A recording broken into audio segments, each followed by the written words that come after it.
said he asked me to take him to McDonald's.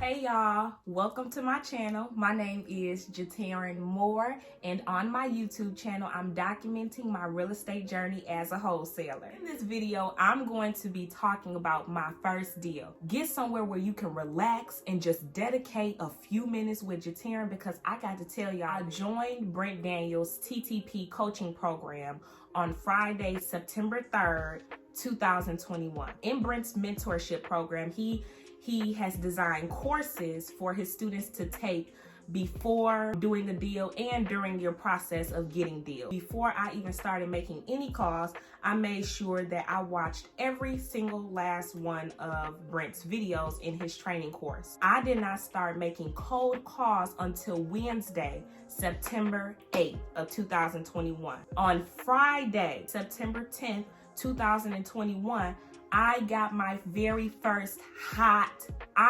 boiling hot lead. I had just quit my job. My life depended on this, literally. You can only imagine my reaction when this seller told me, yes, he wants to sell.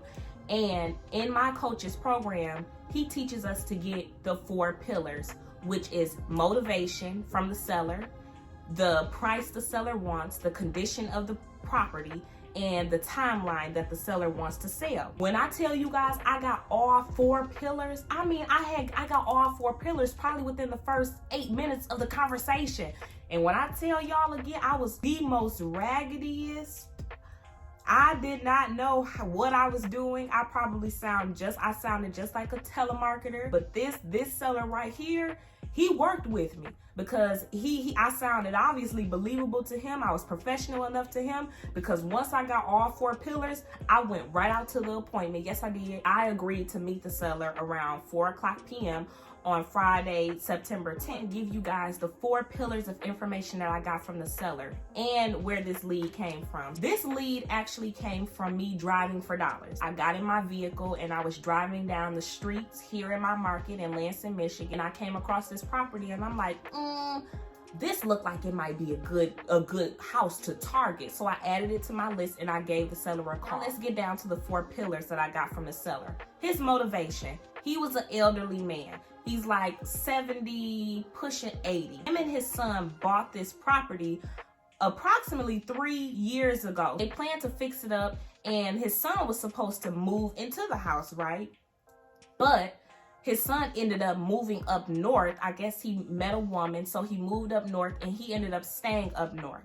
Long story short, and this won't be a long story short, I ain't even gonna lie to y'all. Property sat vacant for 3 years. Once I got the seller's his motivation, then I moved on to timeline. He told me, well, he was ready to sell at any time. So I'm like, okay, cool. Now I have the motivation. Now I have the timeline. And over the phone, he told me about the condition. He told me it was very poor. And then I got the price over the phone as well. And the price that he wanted straight away was $40,000. So I said, okay, let me come over to the property just to see. Let me see it for myself, and let us go ahead and agree on a price from there. I tell y'all, the next step is when I went out to this appointment, I had no clue what I was doing. I'm like, I don't know what to look for. I don't know what an old roof looks like.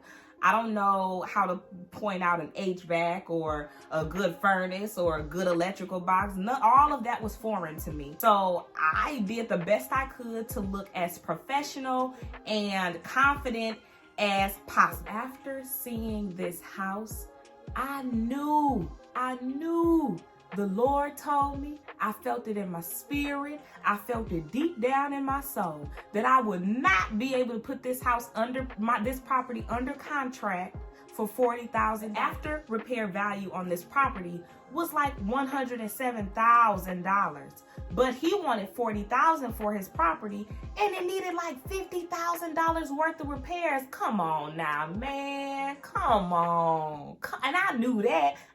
Being a new wholesaler, something didn't feel right. I didn't know what it was, but I knew them numbers wasn't right. I knew a cash buyer wouldn't be interested because the profit margins didn't work out. So if they were to buy this property property from me, fix it up, and then try to like resell it or something, no way. They wouldn't be making any money. It would just be like chump change. Not worth it. Initially, I tried to negotiate with the seller. Now, y'all, I told y'all when I went out on this appointment, I had no clue what I was doing. So do y'all think I knew how to negotiate? Heck no. I bombed it. So what did we end up doing? We stuck with the $40,000 and I was stuck. But I took that risk. One thing about Jatira, she gonna take a risk. I didn't even care. Even though I felt it, I knew it wasn't the right number. I put that mug under contract for $40,000. In my mind, I'm like, yeah, we just gonna see. This is my first contract. I'm about to work this deal. And this mug took me around the world. It came back and then it went around the world. After I got this property under contract, I had to reach out to buyers. I looked on my Facebook real estate investing group here in Lansing to reach out to some investors here.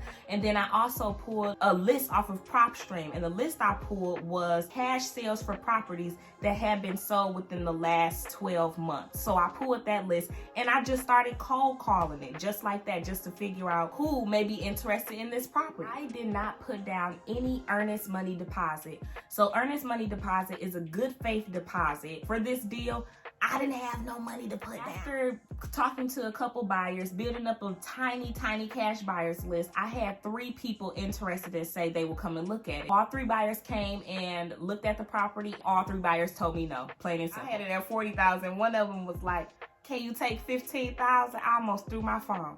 15 what? No, I can't take 15,000. I already don't know how to negotiate. How am I going to negotiate from $40,000 down to $15,000? Get off my phone. And then one of the other buyers, he was so sweet. I mean, just a sweetie. He came out to the property and he walked me through everything that was wrong. I mean, everything. I was taking notes. I'm like, and what's that called? And what's this beam called? And how much would the bathroom cost? I mean, so I learned a lot from that cash buyer. He told me no, but he taught me a lot. And then there was a couple that came out and they weren't even local. They just said they were stopping in town to just come see the property. The amount of work that it needed, they didn't want to commit to that type of job at the moment. So they turned it down. But y'all, even after all of that, after every buyer told me no, I still have faith. I said, this is my first deal. This has to go through. It has to go through. I have to make this happen. I didn't know how. Everybody was telling me no, seriously. After all of this, I ended up having the property under contract for about 10 days. And right after like the 10th day, I met with the seller again and we met out at the property. We just discussed some options because I let them know, hey, I don't know if I'll be able to buy it at this price. I was just a terrible negotiator, so I basically just let it fall. And we ended up canceling the contract. I left the house. I got in my car and I'm like, I just canceled the freaking contract. This cannot happen. Do y'all know I let the weekend just pass on by? That upcoming weekend just passed by. That Monday, I got my butt right on the phone with him and I'm like, listen, let's put this property under contract, but I cannot do $40,000. I said, how about $29,000? He told me no right away, quicker than I don't know quick. And I'm like, dang. But he ended up telling me the reason why. So the seller was actually on a land contract with the original owner. So what that means is the owner before the seller I was working with, the previous owner, sold the property on a land contract to my seller. And my seller still owed money for that land contract. The amount of money that was left was right around $28,000 to $29,000. So of course he was going to decline $29,000 because he wanted to walk away from closing with some cash in his pocket. We ended up, long story short, agreeing to $33,000. So I got back in my car. This was that after the weekend had passed. I called him and I got in my car. I went over to his house. Y'all know. When I went over there, he asked me to take him to McDonald's. I cannot make this up. I took that man to McDonald's. Yes, I did. But y'all would never guess what happened. He had a dog. The dog had used the bathroom. He did the number 2. And I don't know if he had to have stepped in it because he left it in my car. When he was in the car, he was like, ooh, it stinks. And I'm like, yeah, it do stink. like, oh, I must have stepped in something. I was thinking so bad, so I was riding in the car with boo-boo shoes, taking this man to McDonald's, and he had boo-boo on his shoes.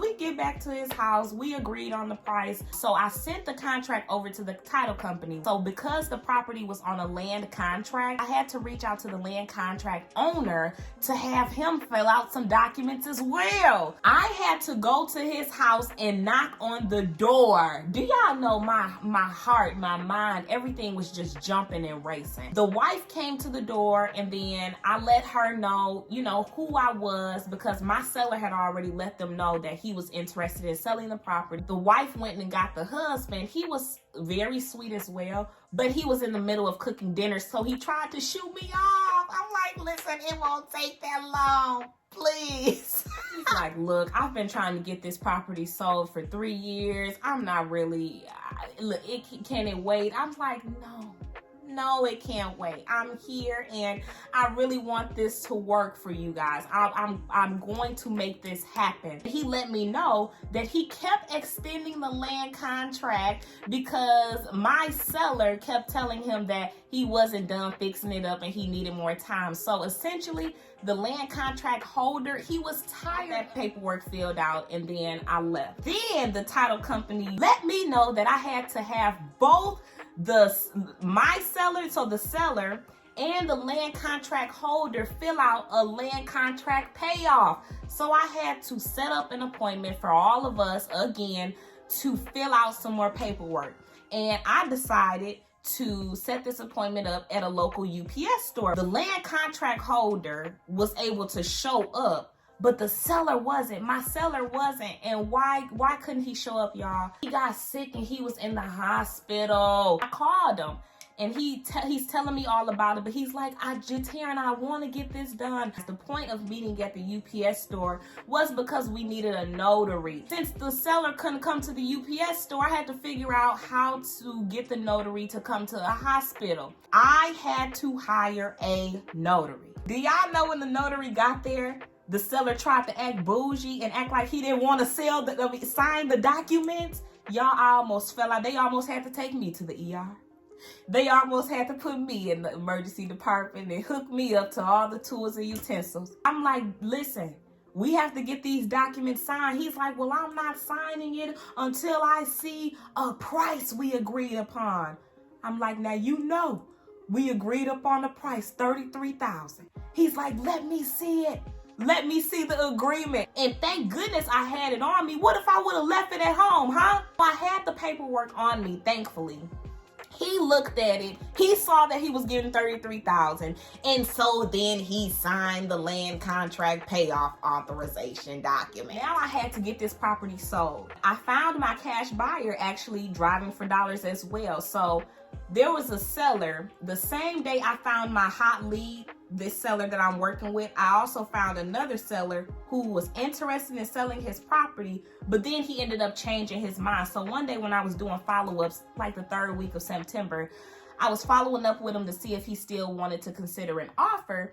And he told me, no, I don't want to consider an offer. And then his next words changed my life. He literally said, but do you happen to have any properties that you're selling right now? I said yes. He was interested in the property because his house that I was following up on was right around the corner from the property I had under contract. So what did he do? He was like, oh, I'm on my way over to the house right now. Is it open? I said, yes, it's open. You can go right in there. I'm literally on the phone with him, y'all, while he's walking through the property. He's like, I want it. I want this house. I said, you can have it. I told him he can have it for $37,000. He's like, no, that's how much, that's your original price for the property. What's the best offer you can give me? I'm like, oh, you player. You trying now you trying to test me. But I had to be nice because this was a new cash buyer that I was adding to my network and I didn't want to mess up the relationship. So let's get back in order. I said, okay, let me call you back and let me see what I can do for you. I ended up calling him back and I was like, okay, the best I can do for you is $35,000. So we ended up agreeing at 35, and it was his brother that actually bought the property from me. His brother was really sweet. He actually owns a restaurant here in town, and every time I went and filled out the paperwork with him, he gave me free food. So that was that connection. Now down to the fun part. What did I end up making on this deal? I had the property under contract with the seller for $33,000, and I wholesaled it for $35,000. I made $2,000 on this deal. I really hope you enjoyed this video. I ask that you subscribe to my channel so that you can continue to follow me on my wholesaling journey. Like this video and turn on your notification bell so that you never miss any time I upload any new content. I appreciate you guys for watching, and I will look forward to talking to you all in the next video. Bye, y'all. I just gotta let y'all know there were a lot of challenges with this video, okay? I had lighting issues, so if you see the light fluctuate, my bad. Bear with me, I'm having a little challenge and technical difficulty. We'll get it together in the next video. All right, see y'all.